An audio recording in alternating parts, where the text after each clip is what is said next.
My dear brothers and sisters, Mes chers frères et sœurs, en décembre 2013, le monde pleurait la mort de Nelson Mandela. Après 27 années d'emprisonnement pour son rôle dans la lutte contre l'apartheid, Nelson Mandela a été le premier président démocratiquement élu d'Afrique du Sud.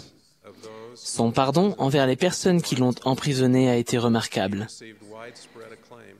Il a été universellement salué et acclamé.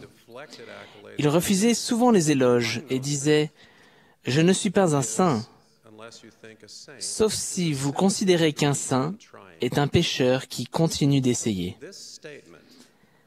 Cette déclaration, « Un saint est un pécheur qui continue d'essayer », devrait rassurer et encourager les membres de l'Église. Bien qu'on nous appelle « saints des derniers jours », ce nom nous met parfois mal à l'aise. Le terme « saint » est communément utilisé pour désigner les personnes qui ont atteint un état élevé de sainteté, voire la perfection. Or, nous savons parfaitement que nous ne sommes pas parfaits. Pourtant, notre théologie nous enseigne que nous pouvons être rendus parfaits en nous reposant entièrement et de manière répétée sur la doctrine du Christ, en faisant preuve de foi en lui, en nous repentant, en prenant la Sainte Seine pour renouveler les alliances et les bénédictions du baptême, et en ayant la compagnie constante du Saint-Esprit. Si nous le faisons, nous devenons plus semblables au Christ, et nous persévérons jusqu'à la fin.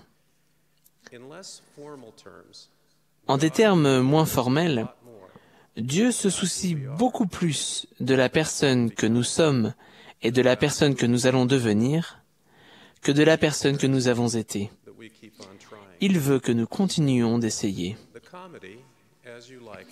La comédie « Comme il vous plaira », écrite par le dramaturge anglais William Shakespeare, décrit un changement spectaculaire dans la vie d'un des personnages. Un frère aîné tente de faire assassiner son frère cadet. Bien qu'ayant connaissance de cela, le plus jeune frère sauve son frère aîné malfaisant d'une mort certaine. Quand le frère aîné apprend cette preuve de compassion imméritée, il change totalement et pour toujours, et connaît ce que l'auteur appelle une conversion. Plus tard, plusieurs femmes abordent le frère aîné et lui demandent « Est-ce bien vous qui aviez tant de fois comploté de faire périr votre frère ?» Le frère aîné répond « C'était moi. Mais ce n'est plus moi. Je ne rougis point de vous avouer ce que je fus, depuis qu'il me fait trouver tant de douceur à être ce que je suis à présent. » Pour nous, grâce à la miséricorde de Dieu et à l'expiation de Jésus-Christ, un tel changement n'est pas une simple fiction littéraire. Le Seigneur a déclaré par l'intermédiaire d'Ézéchiel « Et le méchant ne tombera pas par sa méchanceté le jour où il s'en détournera. S'il revient de son péché et pratique la droiture et la justice, s'il rend le gage, s'il restitue ce qu'il a ravi, s'il suit les préceptes qui donnent la vie, sans commettre l'iniquité, il vivra. Tous les péchés qu'il a commis seront oubliés. Il pratique la droiture et la justice. » Dans sa miséricorde, Dieu a promis le pardon si nous nous repentons et nous détournons de l'iniquité, au point que nos péchés seront oubliés. Pour nous, grâce à l'expiation du Christ et à notre repentir, nous pouvons regarder notre passé et dire « C'était moi, mais ce n'est plus moi. » Aussi méchants que nous avons été, nous pouvons dire « C'était la personne que j'étais, mais je ne suis plus cette méchante personne. » Thomas S. Monson a enseigné « L'un des plus grands dons que Dieu nous fait est la joie d'essayer encore, car aucun échec ne doit jamais être définitif. Même si nous avons fait le choix délibéré de pécher ou avons connu de nombreux échecs et déceptions, au moment où nous décidons d'essayer encore, l'expiation du Christ peut nous aider. Et nous devons nous souvenir que ce n'est pas le Saint-Esprit qui nous dit que nous sommes tombés si bas qu'il vaut mieux abandonner. Le désir que Dieu a que les saints des derniers jours continuent d'essayer va au-delà de la victoire sur le péché.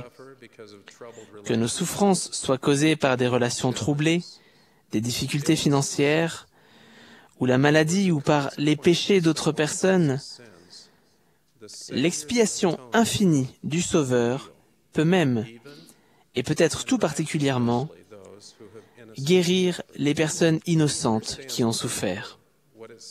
Il comprend parfaitement ce que c'est de souffrir innocemment des conséquences de la transgression d'autrui. Selon la prophétie, le Sauveur viendra guérir ceux qui ont le cœur brisé, donner un diadème au lieu de la cendre, une huile de joie au lieu du deuil et un vêtement de louange au lieu d'un esprit abattu. Quelle que soit la situation, avec son aide, Dieu veut que les saints des derniers jours continuent d'essayer.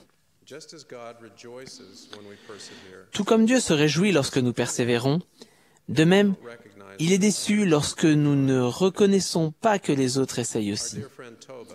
Notre cher ami Toba a raconté comment sa mère Julia lui a enseigné cette leçon. Julia et Toba étaient parmi les premiers convertis noirs d'Afrique du Sud. Après la fin de l'apartheid, les membres blancs et noirs de l'Église ont été autorisés à aller ensemble à l'Église. Pour beaucoup, l'interaction entre les races était quelque chose de nouveau et difficile. Un jour, en allant à l'Église, Julia et Toba ont ressenti qu'elles n'étaient pas traitées avec gentillesse par certains membres blancs. En partant, Toba s'est plainte à sa mère. Julia l'a écouté calmement, jusqu'à ce que Toba ait fini d'exprimer toute sa frustration. « Oh Toba, l'Église est comme un grand hôpital, et nous sommes tous malades à notre façon. Nous venons à l'Église pour recevoir de l'aide. » Le commentaire de Julia traduit un enseignement précieux.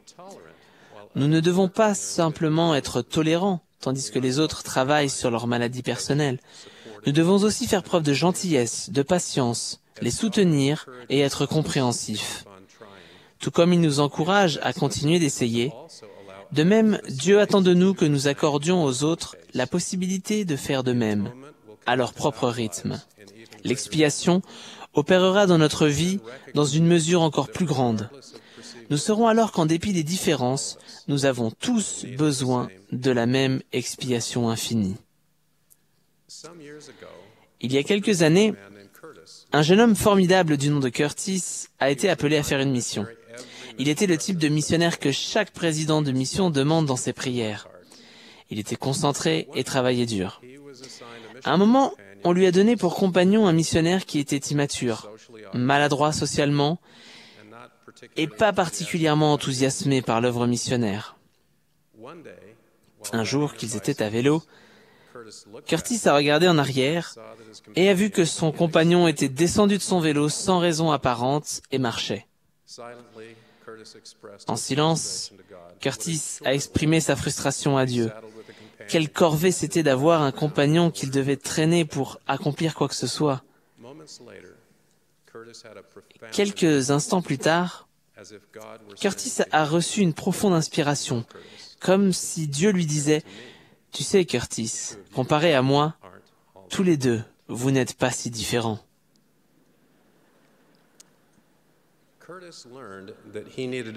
Curtis a appris qu'il devait faire preuve de patience envers un compagnon imparfait qui faisait malgré tout des efforts à sa façon.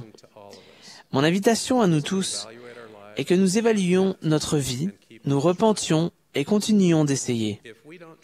Si nous n'essayons pas, nous ne sommes que des pécheurs des derniers jours. Si nous ne persévérons pas, nous sommes des lâcheurs des derniers jours. Et si nous ne permettons pas aux autres d'essayer, nous sommes des hypocrites des derniers jours. Si nous essayons, persévérons et aidons les autres à faire de même, nous sommes de véritables saints des derniers jours. En changeant, nous découvrirons qu'en effet, Dieu se soucie bien plus de la personne que nous sommes et de la personne que nous allons devenir que de la personne que nous avons été. Je suis profondément reconnaissant au Sauveur de son expiation infinie et pour les prophètes modernes qui nous encouragent à être des saints des derniers jours qui continuent d'essayer. Je témoigne de l'existence du Sauveur. Au nom de Jésus-Christ. Amen.